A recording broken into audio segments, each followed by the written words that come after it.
নমস্কার বন্ধুরা, আজ আপনাদের সঙ্গে তালের বড়ার রেসিপি শেয়ার করব। তার জন্য ভিডিওটা সবাই দেখতে থাকুন।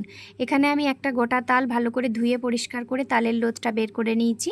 আর আগের থেকেই ভিজিয়ে রাখা চাল সেটা বেটে নিয়েছি। প্রায় 1 বাটি মতো চাল বাটা এতে দিয়ে দিলাম। আর দিচ্ছি পরিমাণ মতো নারকেল কোড়া। একটা গোটা নারকেল কিন্তু আমি এতে দিয়েছি। নারকেল কোড়াটা দিয়ে দিলাম। এবার দিচ্ছি পরিমাণ মতো চিনি। আপনারা চাইলে আখের গুড় দিয়েও বানাতে পারেন, কিন্তু আমি এখানে চিনি ব্যবহার করেছি।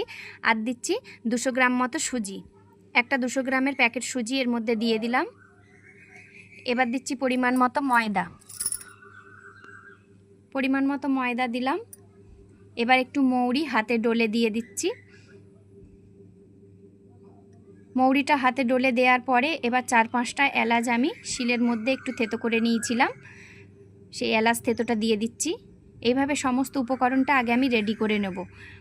এবার এতে পরিমাণ মতো নুন দিচ্ছি। আর দিয়ে দিচ্ছি একটু আদা ছুলে। আদাটা ছোলার মধ্যে একটু ছুলে দিয়ে দিলাম। এবার এই সমস্ত উপকরণ হাত দিয়ে খুব ভালো করে মেখে নিতে হবে। এখানে কিন্তু এখনও আমি জল ব্যবহার করিনি, কারণ যেহেতু তালের লোদটা আছে, যদি জল লাগে তাহলেই আমি জল দেব এতে। আগে প্রথমে সমস্ত উপকরণ খুব ভালোভাবে মেখে নেব।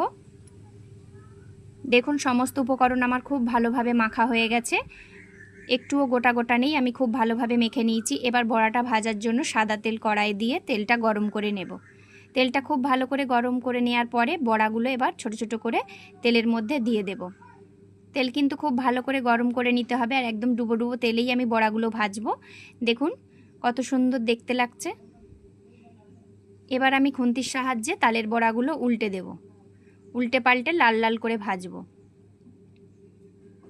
সমস্ত উপকরণ এইভাবে আমি ভেজে নেব। যা আমি মাখিয়েছিলাম সেইগুলো সব ভেজে নিয়েছি।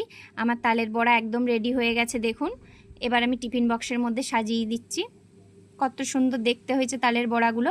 আপনারাও এইভাবে বাড়িতে তাল দিয়ে তালের বড়া বানান, দেখবেন এটা যেরকম মচমচে হবে, চালের গুঁড়ো দেওয়ার জন্যই কিন্তু এটা মচমচে হবে, আর খেতেও খুব দারুণ হবে। কেমন হয়েছে কমেন্টে সবাই জানাবেন। আর যারা আমার নতুন বন্ধু আছেন তারা চ্যানেলটিকে সাবস্ক্রাইব করে পাশে থাকবেন, আর ফেসবুক পেজটিকে ফলো